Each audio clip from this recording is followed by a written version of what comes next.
कहानी की शुरुआत में हम ईडन नाम के एक लड़के को देखते हैं जो अपने अपार्टमेंट में सो रहा होता है। तभी उसकी आंख एक अजीब सी आवाज से खुलती है, जिसे सुनकर ईडन बहुत ज्यादा घबरा जाता है और वो सीधा जाकर दरवाजे में बने एक छोटे से होल से बाहर देखने लगता है, लेकिन बाहर कोई भी नहीं होता।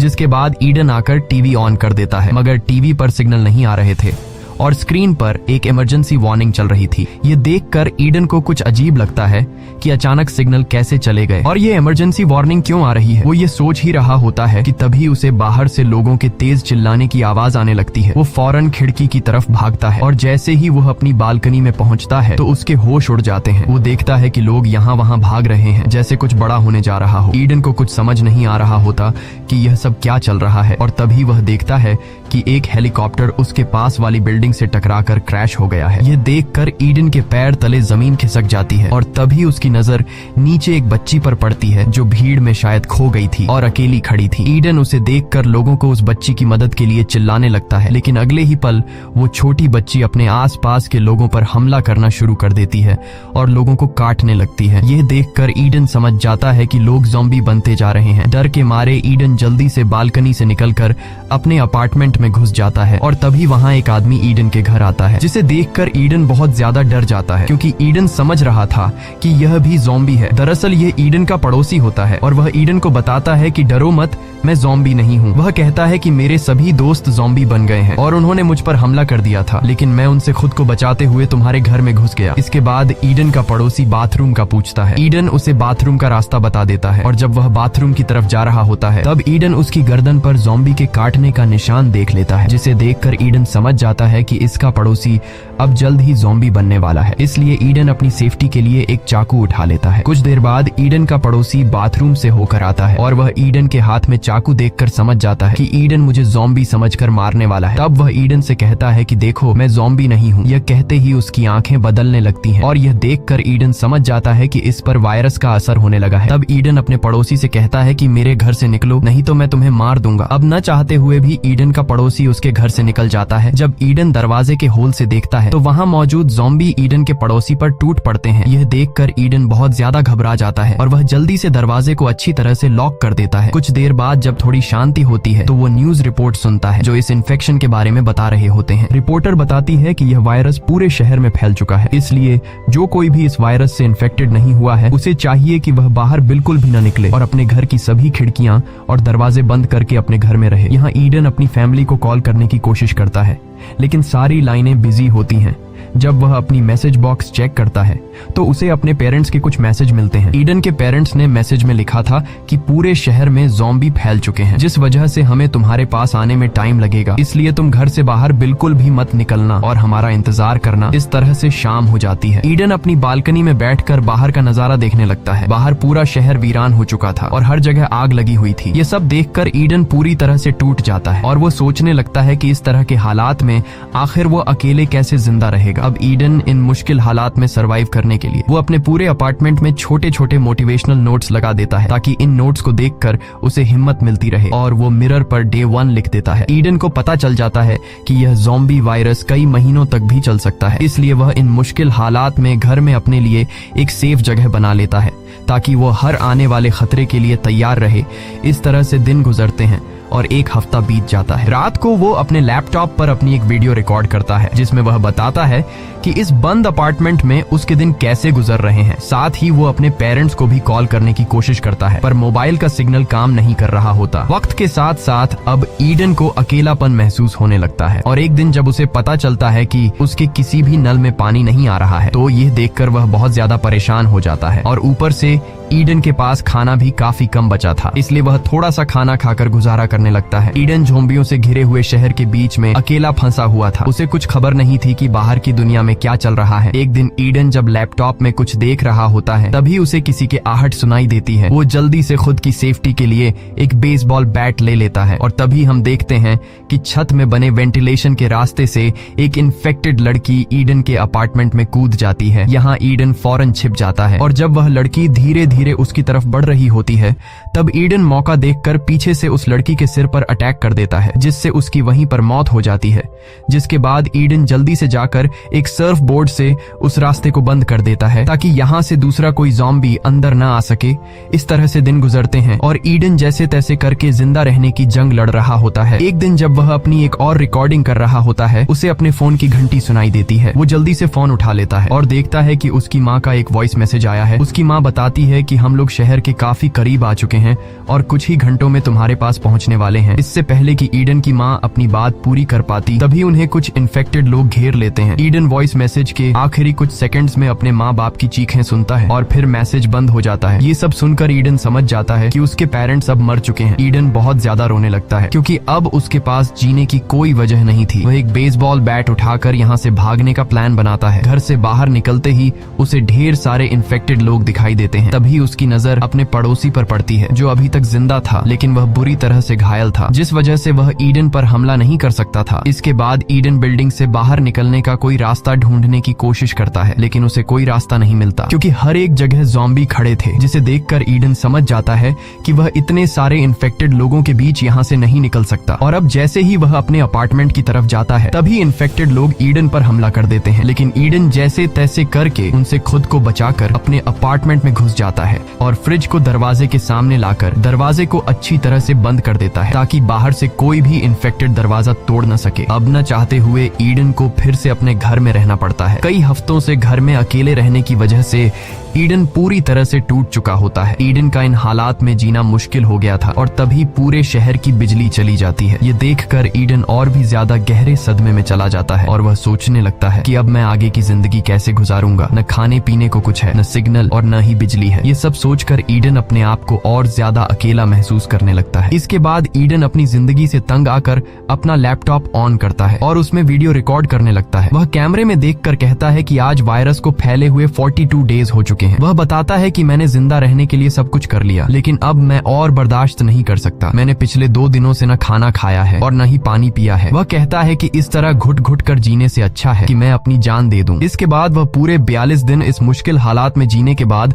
सब कुछ खत्म करने का फैसला करता है और जैसे ही वह खुद को लटकाने वाला होता है, तभी उसकी नजर सामने एक बिल्डिंग पर जाती है जहां उसे एक लड़की दिखाई देती है। इतने दिनों बाद लड़की को देखकर ईडन एकदम शॉक रह जाता है और ईडन को जीने की एक नई उम्मीद मिल जाती है, पर तभी उसका पांव चेयर से स्लिप हो जाता है और वो तड़पने लगता है। लकीली रस्सी टूट जाती है और ईडन की जान बच जाती है। उसके बाद ईडन फौरन खिड़की के पास जाकर उस लड़की को गौर से देखने लगता है। एक जिंदा लड़की को देखकर उसे अपनी आंखों पर यकीन नहीं हो रहा था, क्योंकि वह पिछले 42 दिनों बाद किसी इंसान को देख रहा था। तभी वो लड़की भी ईडन को देख लेती है, लेकिन वो लड़की जल्दी से विंडो का पर्दा बंद कर देती है क्योंकि वो उसे ज़ॉम्बी समझने लगी। अगले दिन ईडन खिड़की के पास जाता है जहां वह उस लड़की को फिर से देखता है। अब इससे पहले कि वह लड़की फिर से ईडन को ज़ॉम्बी समझकर छिप जाती, ईडन जल्दी से एक पेपर पर हाई लिखकर उसकी तरफ हाथ हिलाता है। ये देखकर वो लड़की समझ जाती है कि ईडन कोई ज़ॉम्बी नहीं बल्कि इंसान है और वो लड़की ये देखकर काफी खुश हो जाती है। उसके बाद ईडन एक पेपर के जरिए उस लड़की को अपना नाम बताता है। ये देखकर वो लड़की भी अपना नाम एवा बता देती है। एवा ईडन से पूछती है कि क्या तुम्हारे पास खाने पीने को कुछ है। तब ईडन उसे बताता है कि मेरे पास खाने को तो कुछ नहीं है, लेकिन पीने के लिए ढेर सारा पानी है। उसके बाद एवा देखती है कि उसके घर के दरवाजे के पास ज़ॉम्बी आ चुके हैं, जिस वजह से एवा पर्दा बंद करके जाने लगती है। लेकिन जाने से पहले ईडन पेपर पर लिखकर एवा से पूछता है कि क्या कल भी हम इस तरह से बात कर सकते हैं,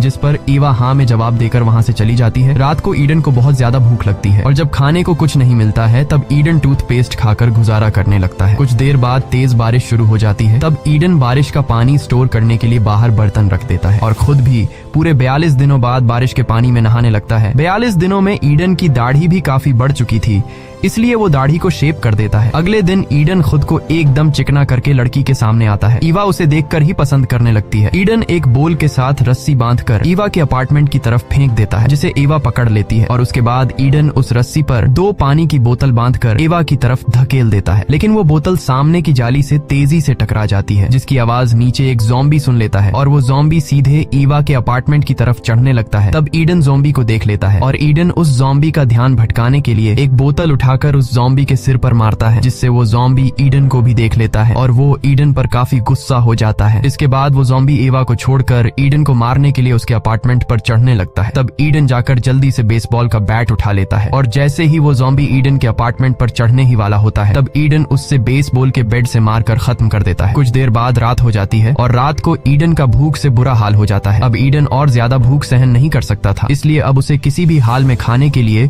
कुछ ढूंढना होगा। जिसके बाद वह पड़ोसी के घर में जाकर खाना पीना ढूंढने का फैसला करता है और जैसे ही वह अपने अपार्टमेंट से बाहर निकलता है तो उससे सामने अपने पड़ोसी की लाश दिखाई देती है। जिसके बाद ईडन अपने पड़ोसी के पॉकेट चेक करता है तो उसे पड़ोसी की जेब में उसके घर के चाबियों का गुच्छा मिल जाता है और तभी उसे कुछ ज़ॉम्बियों के आने की आवाज सुनाई देती है। अब ईडन बुरी तरह से फंस चुका था, वो उन ज़ॉम्बियों से भाग भी नहीं सकता था। लेकिन यहाँ ईडन समझदारी से काम लेते हुए अपनी पड़ोसी की लाश के साथ लेट जाता है और एक लाश होने का नाटक करता है। ईडन का यह चालाकी काम कर जाता है और सभी ज़ॉम्बी उसके ऊपर से होते हुए आगे निकल जाते हैं। जिसके बाद ईडन धीरे धीरे अपने पड़ोसी के घर के अंदर घुस जाता है। घर के अंदर घुसते ही वह देखता है कि सामने बेड पर एक लड़की लेटी हुई है, लेकिन ईडन उसके करीब जाने से डर रहा होता है, इसलिए ईडन पहले उसके ऊपर हेलमेट गिरा देता है, यह देखने के लिए कि यह लड़की जिंदा है या फिर मर गई है। लेकिन वह लड़की हेलमेट लगने के बाद भी नहीं हिलती, जिसे देखकर ईडन समझ जाता है कि यह लड़की मर चुकी है। उसके बाद ईडन सीधे किचन की तरफ जाता है, जहां उसे थोड़ा बहुत खाना मिल जाता है और ईडन जब घर की ओर जांचबीन करने लगता है तब उसे जरूरत का ढेर सारा सामान मिल जाता है, जिससे ईडन एक बोरी में भरकर उठाता है और जैसे ही ईडन वहां से निकलने वाला होता है तभी एक इन्फेक्टेड उस पर हमला कर देता है। अब उससे पहले कि वह इन्फेक्टेड ईडन को काट पाता तभी ईडन एक टेबल लैंप से ज़ॉम्बी के सिर पर वार करता है, लेकिन इस वार से उस ज़ॉम्बी का ज्यादा कुछ बिगड़ नहीं पाता और अब भी वह ईडन पर हमला करने लगता है। तब ईडन आइस एक्स का इस्तेमाल करके उस इन्फेक्टेड को हमेशा के लिए खत्म कर देता है। इसके बाद जब वो बाहर निकलता है तो वो देखता है कि बाहर कई सारे ज़ॉम्बी खड़े हैं, जहां ईडन धीरे धीरे उन ज़ॉम्बी से बचते हुए अपने अपार्टमेंट में घुस जाता है। घर आते ही वो जल्दी से अपने कपड़े उतार देता है और अपनी बॉडी को चेक करने लगता है कि कहीं मुझे ज़ॉम्बी ने तो काटा नहीं है, लेकिन उसकी बॉडी पूरी तरह से सेफ थी। ये देखकर ईडन खुश हो जाता है। इसके बाद वो पड़ोसी के घर से लाए बैग को चेक करता है, जिसमें उसे 2 वॉकी टॉकी मिलती हैं, जिसे देखकर ईडन फैसला कर लेता है कि इनमें से एक वॉकी टॉकी वो ईवा को दे देगा ताकि ईवा मेरे साथ कांटेक्ट कर सके। इसके बाद ईडन अपने कपड़ों से एक रस्सी बनाकर बालकनी से नीचे उतरने लगता है। जैसे ही वो जमीन पर पहुंचता है ईडन चुपचाप आगे बढ़ने की कोशिश करता है। ईडन के आसपास ढेर सारे ज़ॉम्बी खड़े होते हैं। तब ईडन चुपके से एक वॉकी टॉकी ईवा के अपार्टमेंट में फेंक देता है, जिसकी आवाज इन्फेक्टेड लोग सुन लेते हैं और वो इन्फेक्टेड ईडन के पीछे लग जाते हैं। ईडन जल्दी से एक बालकनी पर चढ़कर छिप जाता है। रात का अंधेरा होने की वजह से वो ज़ॉम्बी ईडन को देख नहीं पाते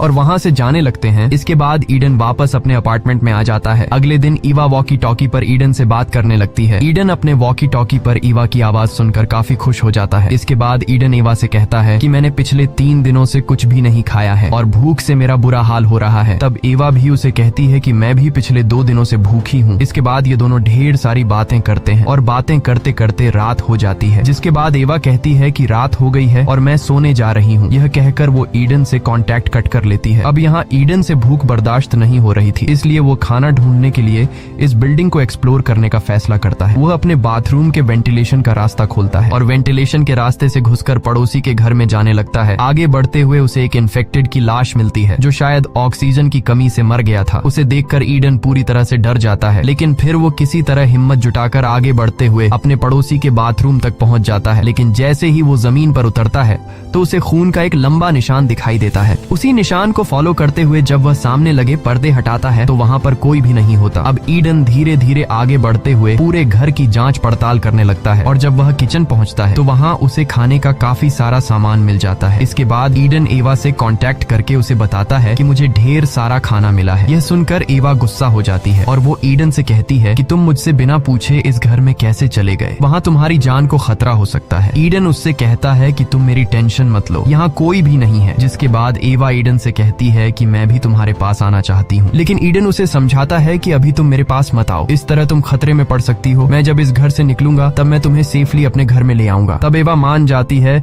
और ईडन से कहती है कि अपना ख्याल रखना। ईडन को अब खाना मिल चुका था, इसलिए वह वापस अपने अपार्टमेंट में जाने का सोचता है, पर तभी उसकी नजर सामने की दीवार में बने एक बड़े होल पर पड़ती है और जब वह उस सुरंग के करीब जाता है तो वहाँ उसे किसी के आसपास होने का एहसास होता है। ईडन जैसे ही पीछे मुड़ता है तो उसके पीछे एक बूढ़ा आदमी खड़ा होता है जिसके हाथ में एक नुकीला भाला होता है। ये दोनों एक दूसरे को देखने के बाद समझ जाते हैं कि ये दोनों ज़ॉम्बी नहीं हैं। जिसके बाद वो बूढ़ा आदमी अपना हथियार नीचे कर लेता है और वो ईडन से पूछता है कि तुम यहाँ क्या कर रहे हो, जिस पर ईडन जवाब देता है कि मैं यहाँ बस खाना ढूंढने के लिए आया था। तब वो ईडन से पूछता है कि तुम वॉकी टॉकी पर किससे बात कर रहे थे। यहाँ ईडन झूठ बोलता है कि मैं अकेले ही खुद को मोटिवेट करने के लिए बात कर रहा था। अब यहाँ वो बूढ़ा आदमी ईडन के साथ काफी अच्छे से पेश आता है और ईडन से कहता है कि तुम जितना चाहो खाना ले सकते हो। यहाँ वो बूढ़ा आदमी ईडन को प्लेट में खाने के लिए कुछ देता है। कई दिनों से भूखा होने की वजह से ईडन भी बिना कुछ सोचे समझे उसे खाने लगता है। कुछ देर बाद वो बूढ़ा आदमी ईडन से कहता है कि अलमारी से मेरे लिए एक बोतल उठा कर दो। लेकिन जैसे ही ईडन बोतल उठाने के लिए मुड़ता है तभी पीछे से वो बूढ़ा आदमी बेसबॉल के बैट से उसके सिर पर वार करता है,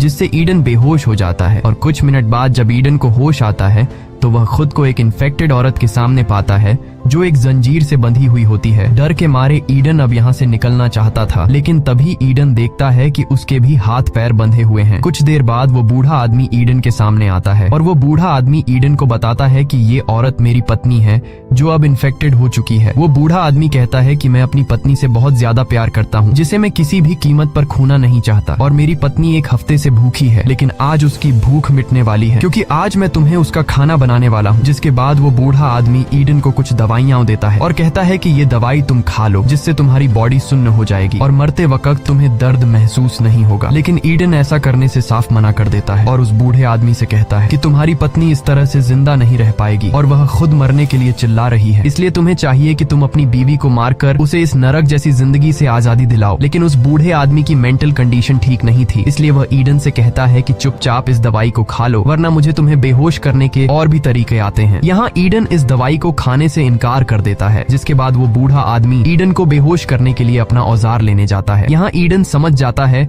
कि अगर मैंने अभी कुछ नहीं किया तो जल्द ही मैं मारा जाऊंगा, इसलिए वह जैसे तैसे करके खुद को छुड़ा लेता है और दरवाजे के पीछे छिप जाता है। अब जैसे ही वो बूढ़ा आदमी ईडन को मारने के लिए आता है तब ईडन बड़ी चालाकी से उस बूढ़े आदमी को पकड़कर उसी की पत्नी के पास धकेल देता है, जिसके बाद उस बूढ़े आदमी की अपनी पत्नी उस पर हमला कर देती है और उसे काटने लगती है। यहाँ ईडन उन दोनों को अंदर छोड़कर कमरे का दरवाजा बंद कर देता है और अपना सामान पैक करके अपने अपार्टमेंट की तरफ निकल पड़ता है। तब ईवा वॉकी टॉकी के जरिए उसे बताती है कि मेरे अपार्टमेंट में इन्फेक्टेड लोग घुस चुके हैं। यह सुनकर ईडन जल्दी से ईवा को बचाने के लिए उसके अपार्टमेंट की तरफ जाने लगता है। ईडन जब अपने अपार्टमेंट की बालकनी पर जाता है तो उसे सामने ईवा दिखाई देती है। वो देखता है कि ईवा बालकनी में फंस चुकी है और उसके पास अब निकलने का कोई रास्ता नहीं बचा। अब यहाँ ईडन ईवा को बचाने के लिए चादरों से बनी रस्सी का इस्तेमाल करके नीचे उतरने की कोशिश में नीचे गिर जाता है और तभी एक इन्फेक्टेड उस पर हमला करने के लिए उसकी तरफ दौड़ता है। अब ईडन खुद को बचाने के लिए शॉटगन उठाकर उस इन्फेक्टेड को मार देता है,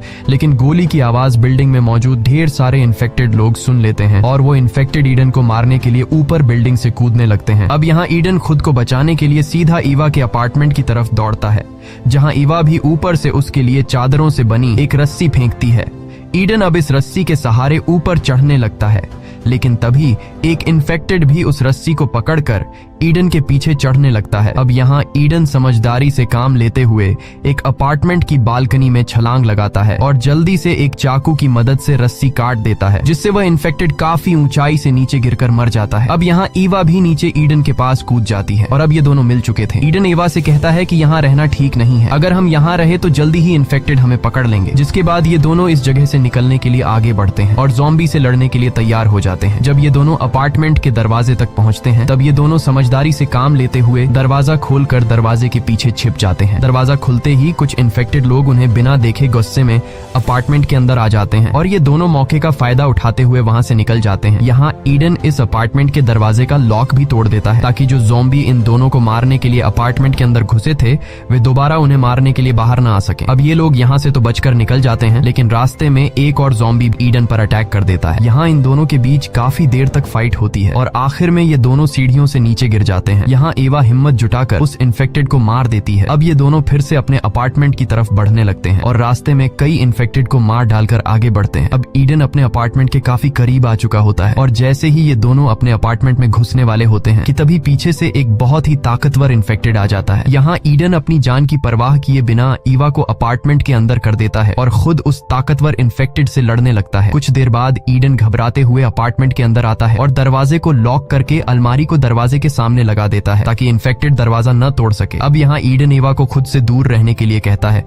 और उसे बेसबॉल का बैट पकड़ाकर कहता है कि मुझे मार डालो क्योंकि मैं इन्फेक्टेड हो चुका हूँ। जल्द ही मैं अपने आप पर कंट्रोल खो दूंगा और मैं नहीं चाहता कि इन्फेक्टेड होने के बाद कहीं मैं तुम्हें नुकसान न पहुंचा दूं, इसलिए तुम्हें मुझे मारना होगा। लेकिन एवा ऐसा करने से मना कर देती है क्योंकि ईडन ने उसे बचाने के लिए अपनी जान खतरे में डाल दी थी। अब जब एवा ईडन को मारने से मना कर देती है तब ईडन बिल्डिंग से कूदकर खुद की जान लेने का फैसला करता है। यहाँ ईडन एवा से कहता है कि तुम वेंटिलेशन के रास्ते से होते हुए मेरे पड़ोसी के घर चले जाना जहाँ तुम्हें ढेर सारा खाना मिलेगा। अब यहाँ कूदने से पहले ईडन जब अपनी शर्ट उतारता है और अपनी बॉडी को चेक करने लगता है तब उसे अपनी बॉडी पर किसी भी तरह का काटने का निशान नजर नहीं आता, यानी कि उसको ज़ॉम्बी ने नहीं काटा था। ये देखकर उसकी खुशी का ठिकाना नहीं रहता। जिसके बाद ये दोनों एक दूसरे को गले लगाते हैं और ये दोनों अब एक साथ मिलकर तब तक इस बिल्डिंग में सरवाइव करने का फैसला करते हैं जब तक ये ज़ॉम्बी वायरस खत्म नहीं हो जाता। मूवी के एंड में हमें टीवी पर दिखाया जाता है कि गवर्नमेंट ने इस वायरस का वैक्सीन ढूंढ लिया है और अब जल्दी ही हालात फिर से नॉर्मल हो जाएंगे। इसी के साथ ये कहानी खत्म हो जाती है। अगर आपको ये वीडियो अच्छी लगी हो तो हमारे चैनल को सब्सक्राइब और वीडियो को लाइक जरूर कीजिएगा।